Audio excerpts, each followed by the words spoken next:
Ayers crossing around Anchor, left side, shakes the tackle, 20, he's in the clear, down the sideline, 10, 5, touchdown! Coming up on Michigan Replay, the Brown Jug stays in Ann Arbor as Michigan gets a huge win over Minnesota. We'll have the highlights. We'll also meet a guy who touches the ball about 10 times a game, and every time is critical. And we'll look ahead as Michigan gets ready for a road battle at Illinois. We'll scout the Illini. All that and more coming up next.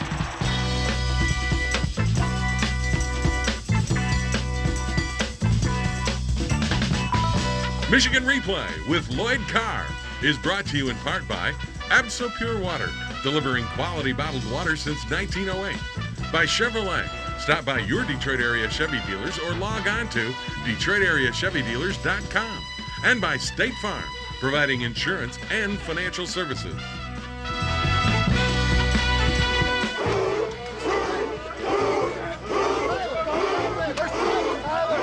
Well, my hat's off. That defense the second half.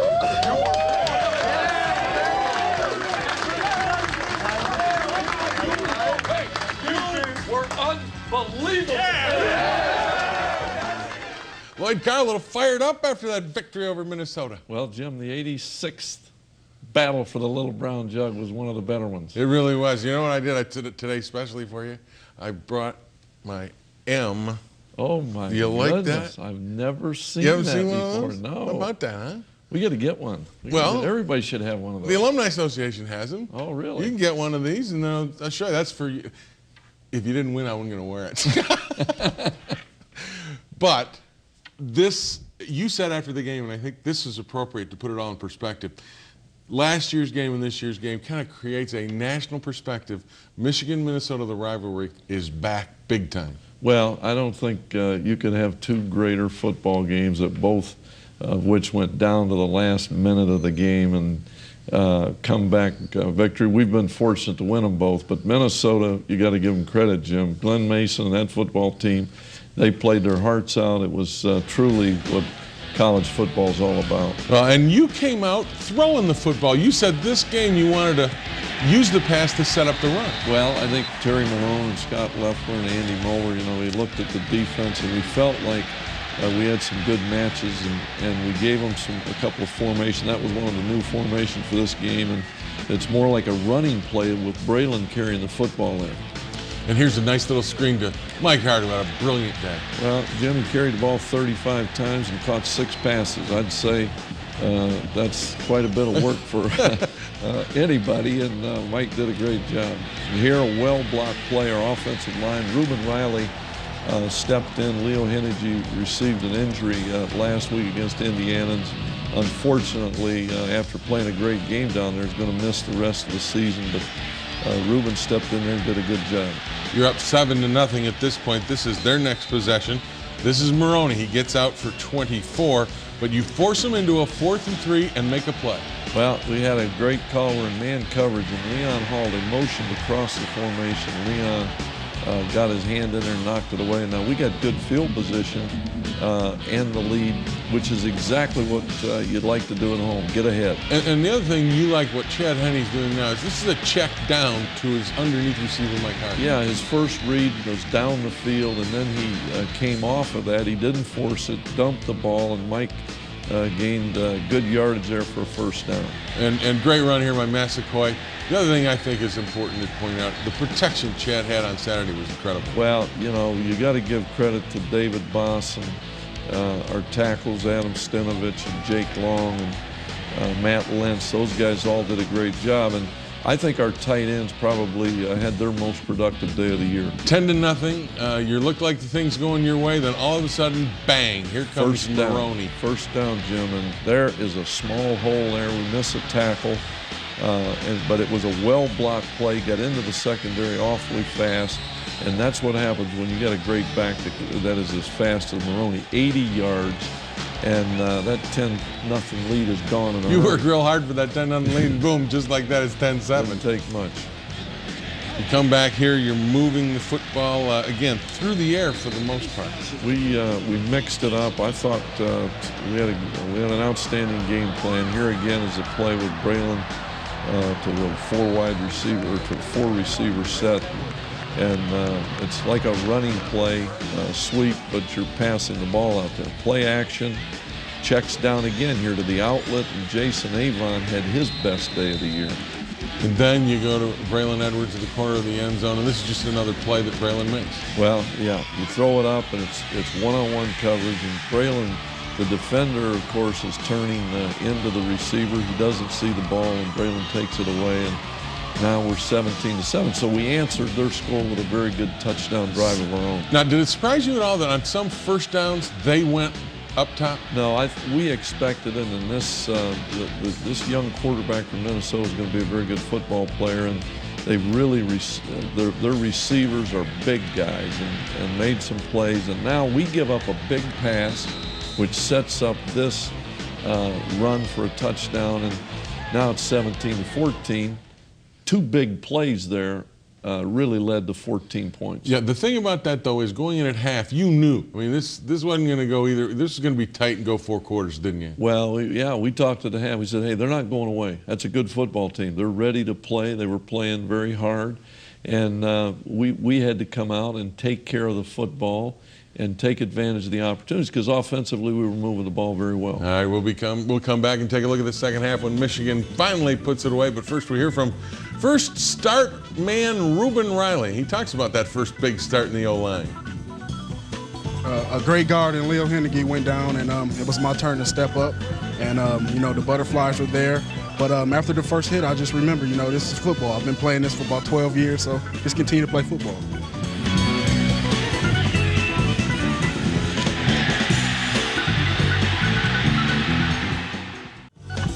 Michigan Replay takes you inside the locker room. Of course, everyone's just talking about those two all week. Running backs as a group, us running backs, we knew we had to come out and try to prove ourselves again. Hopefully we'll start getting a little more respect. The Wolverines had the lead at the half, but you get the ball coming out in the second half. And the second half, though, is when the turnovers caused you to really. That's why I thought it was a great game, because you guys never gave up, even though you turned it over. Well, we really put our defense in bad field position. Here Mike makes a great run for a first down. He's one of these guys that just keeps he's got good balance and keeps his feet moving and comes out of there. Now, Chad makes really his poorest throw of the day, but he chasing the guy down. But our defense now, which is the thing we didn't want to do, is put in poor field position. And even though our defense rises to the occasion and stops them, we got to catch this ball here. We don't, and as a result, our offense is backed up with very, very poor field position. And this is a classic example of why field position is important. There's no question, Jim, because we punt out of there. Minnesota gets the ball inside the 30-yard line. The quarterback makes a good throw. Ellerson beats our cornerback on an out-and-up cut for the touchdown, and now they have the lead. They have the lead 21-17. But your offense continued to move the ball. This had to be heartening for you. Well, Jim, here again, we're starting from our own 10-yard line on a big third down conversion, or we're going to have to punt out of our own end zone. But Jason Avon makes a spectacular catch to keep the drive alive, and we begin to run the football very effectively. And here's a 2nd and 1 call. Would you like to have this one back? No, because I think it was a good call. But 2nd and 1, because we still got 3rd and 1 if we throw an incompletion. But Chad threw the ball back towards the middle of the field. He's got to learn from that, and he will. But now the field position again, we probably should have blocked the punt there. And then we make probably the biggest mistake of the day. We mishandle a punt back there, and now our defense has got to come up with a stop. This is clearly the biggest sequence, I think, for the defense of the day. Minnesota with that offense inside your 10, 1st and goal. Well, on first down, they run the cutback play. It starts out over left tackle, cuts back, and we got everybody in there. Rondell Biggs is in there, and now on 3rd down, we string it out, get good coverage, and hold them to a field goal. And that is huge, holding them to the field goal. Because if they get a touchdown, they go up 2 scores. And at that point, now you're in a world of hurt. But at only 24-17, you're still very much in it. Absolutely. We just got to put a drive together. And here this formation again, a well-blocked play. And Braylon comes out of it, gets us a 1st down, which this stage of the game, we've got to get some points on the board. In the second half, you ran the ball more than you did the first. Well, I think, Jim, the way we started the game, we're coming out throwing the football, it really opened up and set up the run for us as the game went on. And Jason Avan again, great catch, but a check down from Chad Henne. And he's getting up the field, Jim, there. He's running for 5-6 yards after he catches the ball, moving the chains. And now we get bogged down, and I don't know how on this earth Garrett Rivas made this kick. We had a low snap, and I watched that on every kick situation. I don't know how Matt got it down, and I don't know how in the world he made the kick, but he did. Just like I told him, they all count 3. That's it. And that made it 24-20. This is a third down play. You almost had him, Well, Jim, this stopped. is probably the time that looked absolutely the darkest for us. This They is hit a play right with about 4 down minutes to play to keep the ball. We've used 2 of our timeouts left, and Ernest Shazer makes a great individual effort, runs over the blocker, knocks him back for a 4-yard loss, and then we force the punt and begin what will be a drive that will be remembered for a long time. No timeouts. Freshman quarterback. This kid's as cool as the other side of the pillar. Well, he's got a lot of guys up there front, in that front, fighting to protect him. There again is Avon, who was absolutely outstanding. And Look at this protection, though. That's what I think is. Well, Chad makes a great play there, Jim, coming off his initial receiver, having the presence of mind to look and find Avon open again. Here's Braylon again, and this is a very, very good individual play, getting excellent yardage. And here's the touchdown. Well, this is a good match for us. A linebacker on Tyler Ecker, and that's hard duty, and because he can run and he makes the play of his life, I'm sure. So with inside of 2 minutes to go, you score to take the lead, and a great drive with no timeouts left puts the onus on Minnesota, and your defense comes up with another big play. Well, on 4th down here, well, that was 2nd down. I think they have to use their last timeout.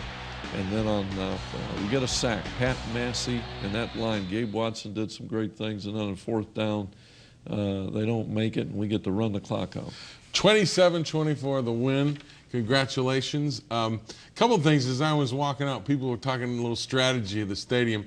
The timeouts you took early, and the reason you took them is because your defense was playing well, and you had your 3 timeouts. That's why you punted the ball, right? Well, Jim, in college football, the clock stops on a 1st down. So we had, what I wanted to do is get the football with as much time left on the clock, rather than let the clock run down, and you may have 2 minutes, but in 3 timeouts. I'd rather have 3 minutes, and because the more time you have, the more difficult it is to call defenses. Right, but offensively too, in college football, you can control the game better on offense and the clock than you can on defense. On defense, you just got to sit and watch it run. Absolutely. So that's why you used the timeouts, and that's why you punted the ball. Yes, it is. Why were you second guessing? I was not second guessing. I'm going to listen to the replay. For those people, well, don't listen to the last 4th down play. Beckman will kill me. Well, the truth is that when they hit the pass, to wheel right up the sideline on 3rd down to get a new 1st down and a new set of downs, then that backfired. But if I had the same decision to make again, I'd do the same thing. With the defense playing as well as it was, and the time and the 3 timeouts. Well, that's the big thing. The defense was playing so well. I had plenty of confidence that they would get them stopped, and I thought our offense, if given 2 or 3 minutes, we had an opportunity to go down and score. Here's the bottom line.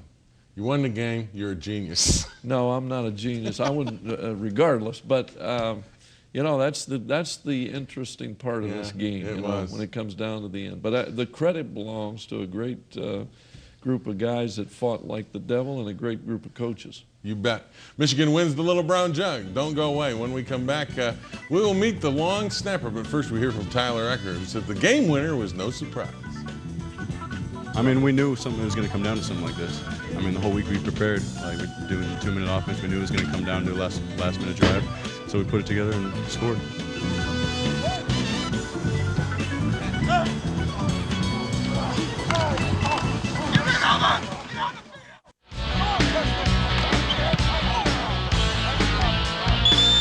So how do you get from Kentucky to the University of Michigan and become a very important player on the Wolverine special teams? For long snapper Ross Mann, it was a stroke of good fortune, and he's very grateful it all happened. Coach Herman was recruiting our kicker, and he saw me snapping to him on film in a couple of games, so he talked to me, and the idea of Michigan just blew me away. So immediately I was sold. Michigan should be grateful too. Mann is a very analytical player. He's a thinking man's long snapper who knows that the only time you hear his name is when he makes a mistake. Well, you know, you have to avoid that. It's mammoth pressure, but you have to be really responsive to the pressure. You have to be proactive in the offseason working. You know, Adam Finley and I, every day in the offseason, we do about 50 to 100 snap to punt operations every single day. Our goal is to be the best operation in the nation. And so far, I think we're having a pretty good season, although we can improve week in and week out. There is tremendous pressure on him every time he bends down to touch the ball. But for this youngster, pressure is just another issue to analyze and overcome. You learn to accept it. You learn to thrive on it. You really learn to enjoy it. You wake up every morning and it makes your blood boil. You know, for about 0.7 of a second, 7 or 8 times every Saturday, the game's in your hands. And with the responsibility of field position changing hands 35 to 45 yards every single punt, you realize if you don't do your job effectively, you're going to hamper your team's ability to win the game. As you can gather, Ross Mann is a bright, articulate young man, and he's committed to more than just football. A political science major, he'd like to go to law school, and after that, he feels he has a debt to repay.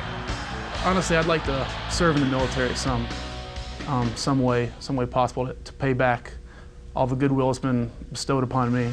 First off, what you would do, if a university graduate, you could go into officer training, and then you'd have your choice of air, ground, or legal. You know, legal means you could be a military attorney, be a JAG, and serve for about 4 years doing that. But I'll have my choice. I don't know what I would like to do, though. I'd like to leave all my options open and just think about that. Well, you know, Jim, I want to say something. Yes. I think that's the greatest thing about this show. Those types of things where you highlight our players. And we get more than just the fact that he plays. Here's a kid that wants to give back to this country and serve as a JAG. That's remarkable. God bless him. Well, he's going to be very successful. He's done a great job, and you're right about one thing. That is a high-pressure job. Only his teammates really know and appreciate the value that he brings to our team. Well, he does a great job doing it, that long snapper Ross Mann, and we wish him all the luck the rest of the year and in the future. Don't go away. When we come back, we'll scout Illinois, but first we hear from Gabe Watson, who says, now is not the time to rest on your laurels. You have to take every team, you know, like it's a big-time opponent. And you can't go into a game thinking like, okay, we're just playing so-and-so or so-and-so. We can lay down right now. Because as soon as you do that, that's when teams beat you, you know. So you have to go in there, you know, with confidence, hoping, and not hoping, but like thinking nothing but winning the game and fight our hearts out to win.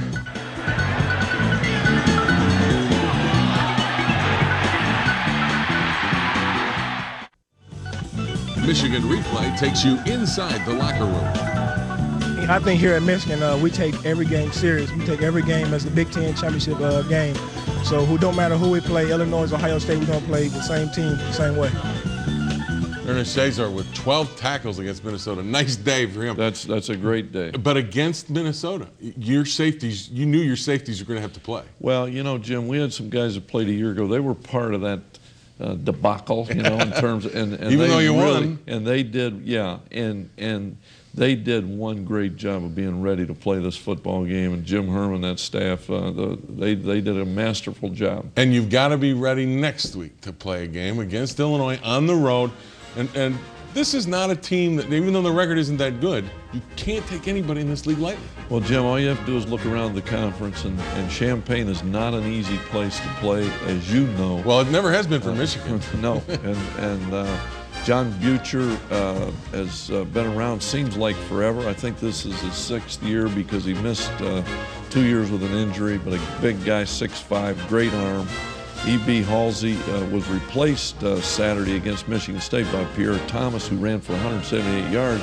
And Halsey is one of the guys that will be was expected to be an all Big Ten conference. There's Kendrick Jones. He's a 6'2" wide receiver, another big receiver. Well, they run the West Coast offense, throw the football, and run it, mix it up very well. And Mike Mallory, former Michigan captain and outstanding all Big Ten linebacker, is coordinating the defense, and they've improved defensively. Mike Mallory, of course. Kurt works at Indiana. Mike now is the coordinator here at Illinois on defense, and he's got some good players, and they're fifth in total offense. This is a team that can give you problems, and coming off an emotional win, your team has to say, okay, forget Minnesota, look forward.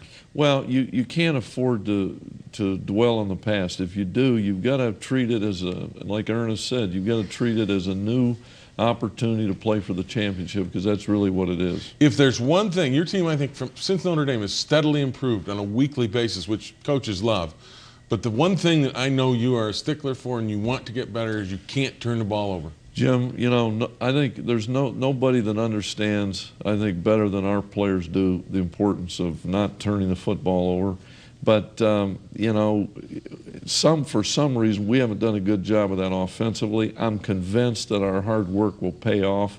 And if we do start taking care of the football, then we're going to be a much better football team than we are today. But we got to get it done. All right, biggest key against Illinois real quickly? Well, I think we got to continue to play good defense. And I thought our special teams, with the exception of dropping a punt there, I thought we did a very good job covering against a very potent Minnesota team. So our special teams are getting better.